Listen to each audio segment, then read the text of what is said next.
மே 1 அப்புறம் 6 புதிய அப்டேட்டுங்க.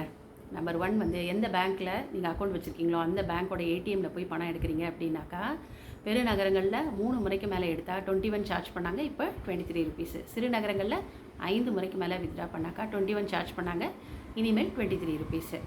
ரெண்டாவது, ட்ரெயின் டிக்கெட் புக் பண்ணுறீங்க, வெயிட்டிங் லிஸ்ட்டில் போகுது, சார்ட் ப்ரிப்பேர் பண்ணதுக்கப்புறமும் உங்கள் டிக்கெட் கன்ஃபார்ம் ஆகலை, ஆனால் உங்களுக்கு வந்துட்டு மெசேஜ் வந்தது உங்கள் பணம் ரீஃபண்ட் ஆகும் அப்படின்னு சொல்லிட்டு. ஸோ அப்படின்னா என்ன அர்த்தம்னா, அந்த ட்ரெயினில் ட்ராவல் பண்ண உங்களுக்கு டிக்கெட் இல்லை என்ற அர்த்தம்.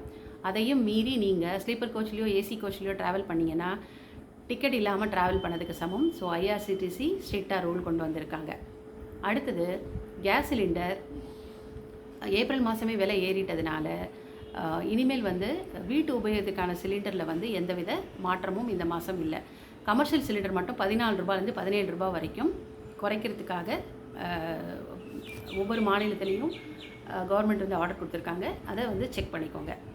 அடுத்தது வந்துட்டு ஃபிக்ஸட் டெபாசிட் ரேட்டெல்லாம் வந்து இப்போ கொஞ்சம் இன்க்ரீஸ் பண்ணியிருக்காங்க ஆர்பிஐ. காரணம் வந்து அவங்க எல்லா வங்கிக்கும் வந்து 0.5% ரெப்போ ரேட்டை வந்து குறைச்சிருக்காங்க. அதனால் வந்து உங்களோட பர்சனல் லோனும் வெஹிக்கிள் லோனும் வந்து அந்த இன்ட்ரெஸ்ட் ரேட்டும் கம்மியாகும்.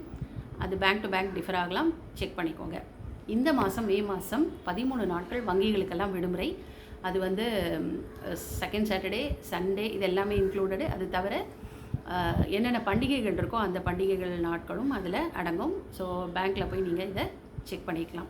அடுத்தது, நிர்மலா சீதாராமன் ஏற்கனவே சொன்னது மாதிரி ஒரு மாநிலம் ஒரு வங்கி அப்படின்ற மாதிரி இந்த கிராம வங்கிகளெல்லாம் வந்து இப்போ இணைச்சிருக்காங்க. ஏற்கனவே வந்து தமிழ்நாட்டில் பாண்டியன் வங்கி, பல்லவன் வங்கி இருந்ததை தமிழ்நாடு கிராம வங்கியாக வந்து எப்படி இணைச்சாங்களோ அதே மாதிரி கிட்டத்தட்ட ஒரு 11 வங்கிகளில் வந்து 43 வங்கிகளை வந்து 28 வங்கிகளாக மாற்றிருக்காங்க.